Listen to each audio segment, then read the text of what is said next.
When we started full-time in our RV 5 years ago, we had no idea what it would do to our marriage. But today, we want to talk about just what it's done so that you can understand. Hey, I'm Felix. And I'm Cindy. And we are the RVing Gomes. We've been full-time RVers since 2019, and we travel the country. Following my nursing contracts. I'm a travel nurse. This week, we want to talk about all the things that have changed in our marriage because of full-time RVing. Marriage. Marriage. Marriage is what brings us together today. And I know we started off this thing with a very down mood and all of that. But let's just get a few things out of the way. Cindy and I, despite our age, have not been married quite as long as most people our age have been. We met in 2015. We got married in 2018. And so we've been married a little over 6 years. Coming up this January, we'll be together 10 years. That's a fact. January of 2015 is when we met. Together, we have 8 kids. I have 5. He has 3. Together, we have 8. And 10 grandkids. Yeah. When I asked Cindy to marry me in 2018, I did it in the most romantic way that I could think of.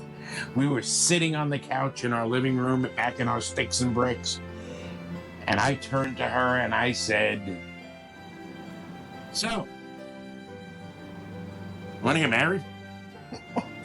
He actually said, "How would you feel about becoming Mrs. Gomes?" That's true. I was bowled over. He knocked me over with a feather. I was stunned. I was stunned. I gotta tell you, we had both said multiple times between 2015 and 2018 that neither one of us ever really wanted to get married again. I'd been married twice before. She'd been married thrice before. Let's not talk about that. No. And we pretty much had decided that neither one of us ever wanted to get married again. So when I turned to her and I said, "So, how would you feel about being the Mrs. Gomes?" I said, "Why?" Why? Yeah, that was her exact response. I was stunned. I really Why? was. We were fine. I mean, we were great. We'd been together 3 years, and it was just a good relationship. We didn't have any real reason No, to do anything differently. but my response to her was, it's not that we really don't want to get married ever again. It's that we don't want to get divorced ever again. True. Yeah. He's going to have to kick the bucket to get rid of me. Right back at her. And neither one of us are allowing ourselves to die. So, but the bottom line is that was the truth. It was really that it's not that we didn't want to get married again. We didn't ever want to have a bad marriage again, Yeah. which is what we both had in the past. So, what did we do? We got married, and naturally, we put this marriage to the ultimate test. Because why wouldn't you? Why wouldn't you move into a very small living area together? Right, and end up spending pretty much most of the time 24 hours a day together, 7 days a week. Now, Cindy does 3 12-hour shifts at her job, so often she has 4 days in a row off. Yeah. Which is exactly what we're in the last day of her 4 days off this time.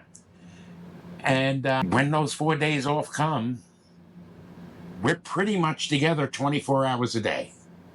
I go with her to her appointments. She comes with me to mine. Whatever, you know. And so, yeah, we were both out of bad marriages in the past, and we were bound and determined to go baptism by fire. In fact, that's probably one of the most frequent things that we heard from our friends when we decided to go RVing full time was there's no way I could live with my spouse in that small space. That is an absolute fact. From our best friend to just peripheral friends, My mother. her mother, they all said the same exact thing. What she just said. And it's real. It's a real thing to think about because you don't want to be in a small space all the time with somebody you don't even want to be in a space with at all. Yeah. Yeah. And I mean, if we had been in a space where we argued a lot, and something that we've mentioned in previous videos, if either one of us was not 100% on board with going out on the road full time, this could never have worked. And when we lived in a sticks and bricks, we spent most of our time together because we like each other and we like doing stuff together. And so even now, I mean, we go to the grocery store together. Sometimes he goes by himself. Sometimes I go by myself. But we do whatever activities we do. There are some things he likes to do, like camping and fishing and kayaking and stuff. That's not really my cup of tea, but that's fun. And even before we started full time, he would go fishing, he would go camping, he would do things on his own. That was before I sold my boat to go do this, and I would go out on the boat. And that's fine. That was fine with me. We've never been that couple that he goes golfing on Saturday and she's pissed off the whole time. Right. Yeah. Yeah, well, she has her book club, and I'm sitting at home drinking beer. Yeah, why hasn't she cooked my dinner? She's gone to that stupid book club again. So, yeah, and I think that is like the key to success. I mean, 5 years, or coming up on 5 years, living in these small spaces together with them. Honestly, the three animals probably cause more trouble than either of us together. Yeah, exactly. I think we can actually refer to ourselves as a success story because we don't really. Look, I'm not going to say anything's perfect. We do have arguments, okay? But we fight fair. You know, it's not me. I have a very projecting voice, okay? And I don't use that voice to drown her out, okay, when we have an argument, okay? She doesn't use, because she knows she's got my heart, and she doesn't use any weapons to try and make me stand down. Yeah. We have a natural discussion, which can sometimes get a little bit heated, okay? But we have a natural. Nobody has ever driven a point home by yelling it. And I think by the time we met, we were both grown-ups, and we both had our own ways of doing things and our own ways of living, and we both accepted that. We're both adults. We don't use any kind of manipulation. We don't use any kind of, weird relationship tactics or anything. We're just who we are, and our relationship's always been that way, so it did make it easier than maybe some people would have in living in a small space. So, going back to our earlier point, why did I ask her to marry me when we could have just continued living together and gone on with our relationship as it was? Because part of me wanted her to know that I had accepted her. I had accepted her as she was and as she was going to be. And after 3 years of living together, prior to that, I had seen her every side. Now, we haven't brought this up really very much in any of our videos, but part of, I think, the success of our marriage is the fact that we did get away from that sticks and bricks. We were heading down a rabbit hole. Okay. I think we were bored. Maybe. Maybe. Because there was never a time when it wasn't a weekend and we weren't partying. Yeah. Okay. It was the alcohol flowed and people were just welcome to come and go whenever they pleased. We were the party house. And that was not sustainable. And so part of a very small part of our going out on the road was an escape. Well, yeah, I never really thought about it that way, but yeah. Yeah. And again, a very small part. The very big part was what we've been able to do. Look, we're not that YouTube channel that is out there exploring Alaska and then exploring Canada and Mexico And hiking to the top of mountains. Yes. And What we are is a full-time RV channel with people in it that work. She works. What I do is I work on this channel. and he does everything else here at the house. That Yeah. no, and I'm amazed sometimes that people are like, I gotta go home and cook dinner after a 12-hour shift. He always has dinner ready, and make sure that everything's kept up around here. The animals are taken care And of. that goes back to the acceptance. We've accepted our roles. Okay? And it's not like we've accepted our roles because they were lesser than. Okay? She has never made me feel lesser than, and I hope I've never made you. No, And that is a key. You have got to be accepting of your roles within the relationship, and they have to be equal partners. well, and we're more like a team. You know, when you're on a team, everybody doesn't play the same position. Teamwork makes the dream work. So that's I think a lot of the success is that, you know, we both know what we're going to do, and if there's a time that he can't get something done, or I want to pick up something and do something he normally does, or whatever, we just roll with it. Now, I want to make it clear: our marriage has never, our relationship has never been in jeopardy. Not once since 2015. Yeah. And that's not because either one of us were like, well, this is safe, you know, I don't want to get away from this, or no, it's because we accepted our positions as a team. One thing that we've learned to do is little things that help, even though we technically don't each have our own space. Like we did in our last apartment we lived in, we had an extra bedroom, 2 extra bedrooms, 3 bedrooms.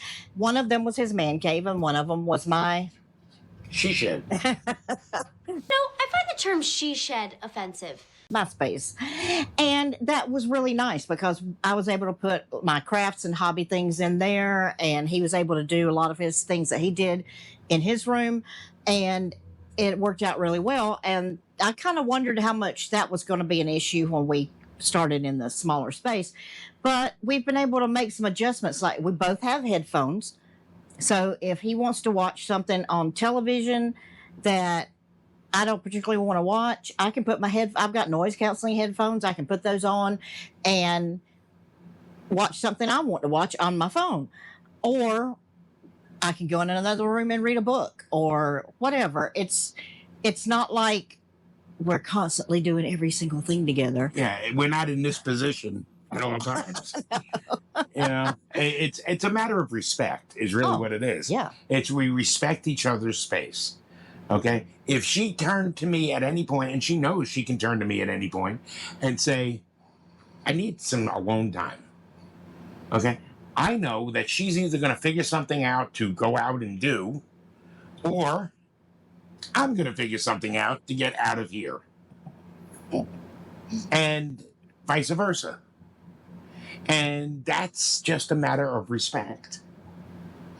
Yeah, and I think that's really the whole thing of thinking about doing this. If you haven't done it and you're thinking about going full time, you do need to kind of look at your relationship and see how is it before you even start this?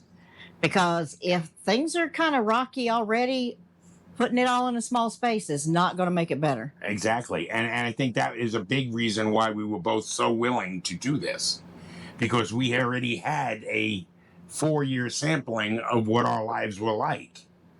And we were compatible. It's just like couples, a lot of times young couples, when they're having problems, one or both of them will think, well, we'll have a baby, that'll fix it. That'll bring us together. Yeah, no. No. And the same thing with RV life. You're not going to magically fix things. Your relationship is not going to magically get better by getting in a smaller space. Yeah, by locking yourself within a tube, basically. No, that's not going to work. And so what has this done to affect our marriage? What this has done is it's actually grown our marriage. We have each discovered traits and abilities that we didn't even know the other one had. Mm-hmm. I always had a great respect for Cindy's intelligence. I never realized just how intelligent she is until I was put in a place where I could hear and see and really feel just how intelligent she is. Seeing her go through, recently she applied for and had to go through a microbiology class to get her California license. And I knew she was going to ace it, and she did. Okay? So for us, being locked in a tube together has increased our ability to learn about each other. And you could look at it as this, if you want to call it stress, on our relationship shows, it will magnify what your relationship is. If it's good, it will magnify that it's good. If it's not so great, it will magnify the parts that aren't so great. And there have been, unfortunately, some couples that have gone on the road in RVs and it's not worked out. Yeah. And it's sad, but hey, it's a learning experience like everything. And there are things you can do ahead of time just to be sure that this is a thing you want to do. And the number one thing we've already mentioned is you both need to be 100% on board. If one person is kind of, I don't know if I want to do this, or I have some real reservations about it, don't talk them into it. If you have to talk your partner into doing this, don't do it. So moving our life into an RV and living here full time and traveling together, and of course being on the road, there's always some kind of stress when you're traveling. And when you're bringing your whole house with you, it can be even more stressful. But it has shown us that our relationship is great, that we can weather a lot of stressful things and come out okay on the other side. And granted, most of those stressful things were from the outside. And so it was, circumstantial things that happen on the road or on bad travel days that when those things happen, we have to pull together, not start fighting against each other. And the pulling together is the thing that we've gotten really good at and have been able to each person do what they're best at, and everything always works out. And that's our marriage counseling session for you guys for this week. Thanks for watching. We'll see you guys next week.